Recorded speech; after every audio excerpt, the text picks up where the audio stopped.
Now we will understand about the another next physical quantity related to electricity, which is nothing but electric current. So what is your electric current? We know whenever there is a level difference, suppose this point is a point is at potential VA, this potential is at VB, and if VA is greater than VB, so VA is greater than VB. So that means there is a level difference, electric level difference, and so automatically charges will start flowing from VA to VB.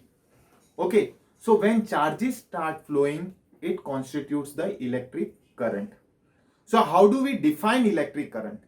Electric current is nothing but rate of flow of electric charges.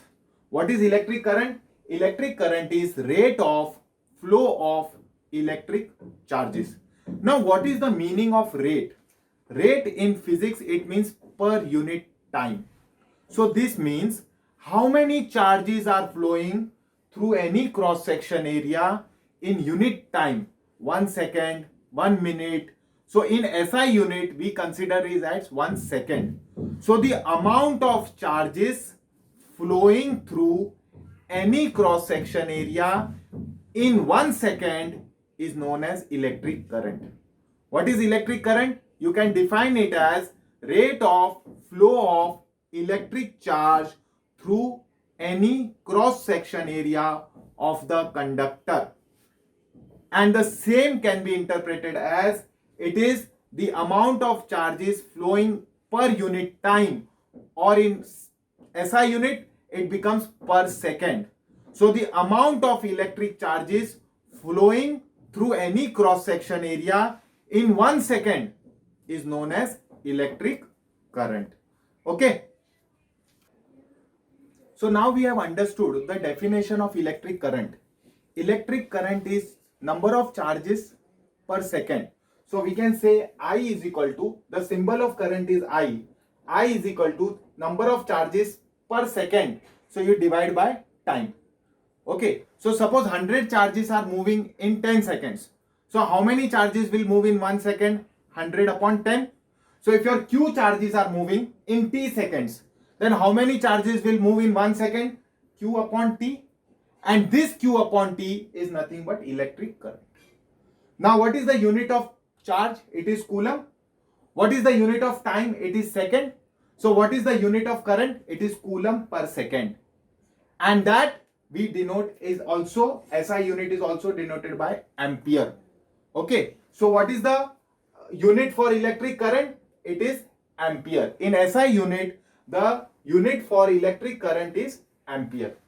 Again, now the question comes, how do we define 1 ampere? How do we define 1 ampere? So the method remains same. You have I is equal to Q upon T. I make Q as 1 and I make T as 1. What was the definition of electric current? It is the amount of charge flowing through any cross section area in 1 second. If my charge becomes 1 and my T becomes 1, then my I will become 1. Both of them are 1, so final answer I will become 1. So if 1 coulomb of charge flows through any cross section area in 1 second, then the current in the circuit is said to be 1 ampere. So this is how will you write the definitions for 1 unit physical quantities. And these questions are asked in the question. So now what will be the answer for 1 ampere?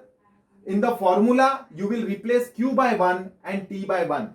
So if 1 coulomb, your charge is 1 and T is 1. If 1 coulomb of charge flows through any cross section area in 1 second, then the current in the circuit is said to be 1 ampere.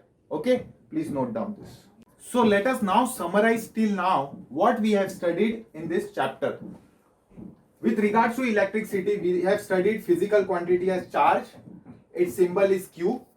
Its SI unit is coulomb, denoted by the letter C. Next is electric potential. Its symbol is V. SI unit is volts, and its formula is V is equal to W upon Q. And its units or its units will be joules per coulomb, or denoted by volts. Electric current symbol is I. SI unit is ampere. I is equal to Q upon T, which is coulomb per second or also amperes. So what we have studied totally in this video is the concept, basic concept of electricity, the concept of charge, the concept of electric potential, potential difference, and electric current. In next video, I am going to explain about how charges flow in a conductor and resistance of the conductor. Okay, thank you for watching this video. Kindly like and share this video. Hello students. In this video, we are going to understand about the concept of conductors, insulators, flow of current through a conductor, resistance, factors affecting the resistance and resistivity of a conductor. So let us now first try to understand what is the meaning of conductors and insulator. We know the definition of a conductor. A material which allows currents to flow through it is a conductor, and a material which does not allow a current to flow through it is a insulator. Okay, so what goes into it? Let us try to see the cross section. Every conductor, basically, now these are insulators, and inside an insulator, if I see, there will be atoms, and in the outermost orbit of the atoms you have electrons. Now if these electrons are loosely held, electrons are negatively charged and the nucleus inside has protons and neutrons, and there is a force of attraction between electrons and protons or neutrons. In metals, these electrons in the outermost orbit, they are loosely held. Okay, so when they are loosely held, some of the electrons tend to move out of the atom. Correct? In insulators, they are not allowed to move out of the atoms. So the conductor doesn't contain any free electrons.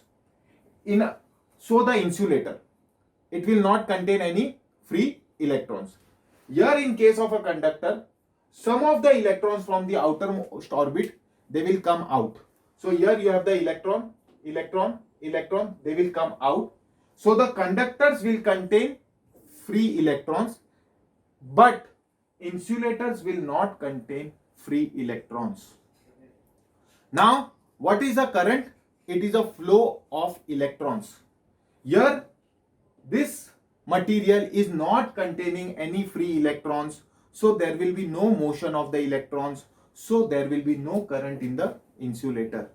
But at the same time, in the conductor, you have free electrons, and these free electrons, they keep on moving randomly in all directions.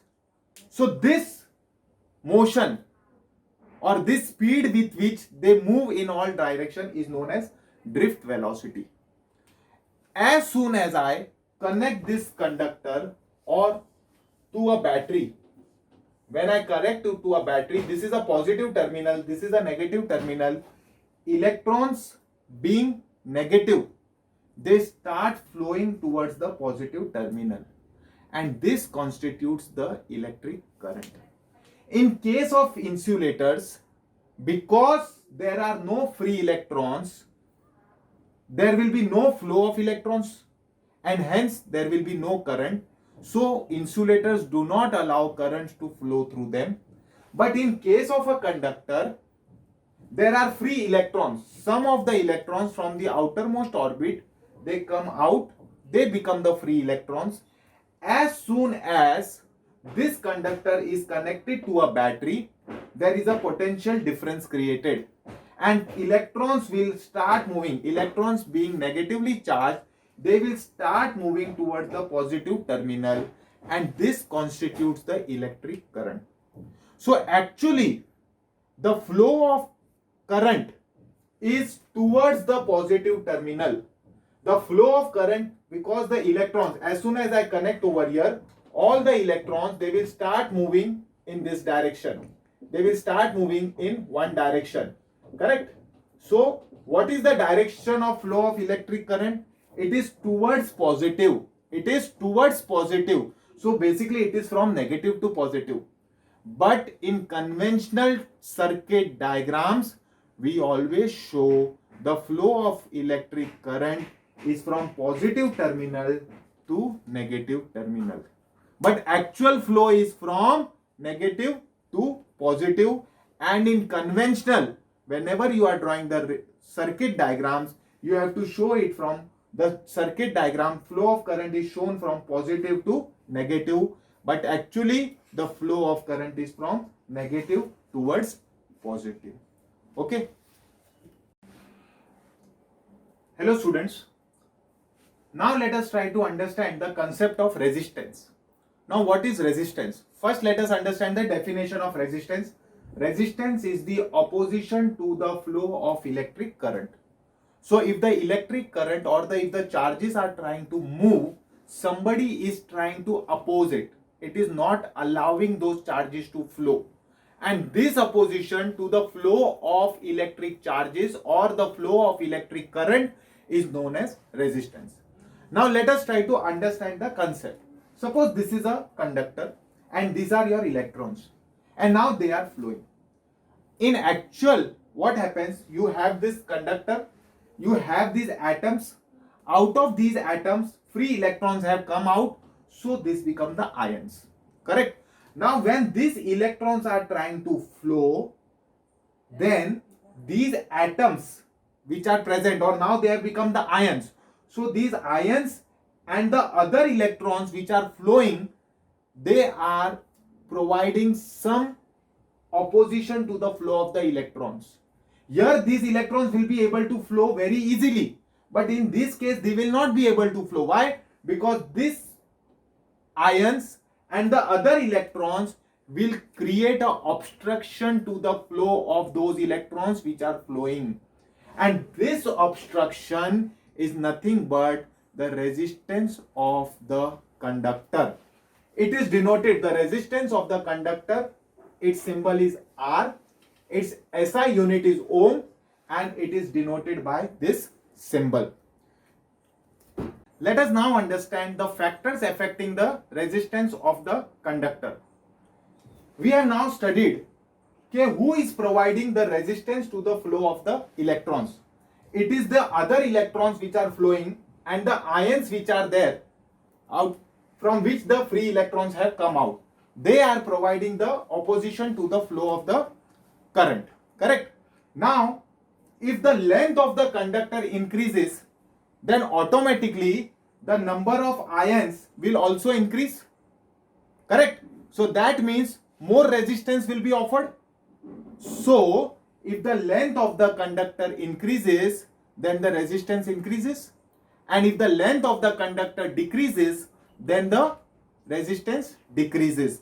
This means resistance of a conductor is proportional to, or it depends on the length of the conductor. And how it depends? It is directly proportional to the length of the conductor. Means if the length of the conductor increases, the resistance increases.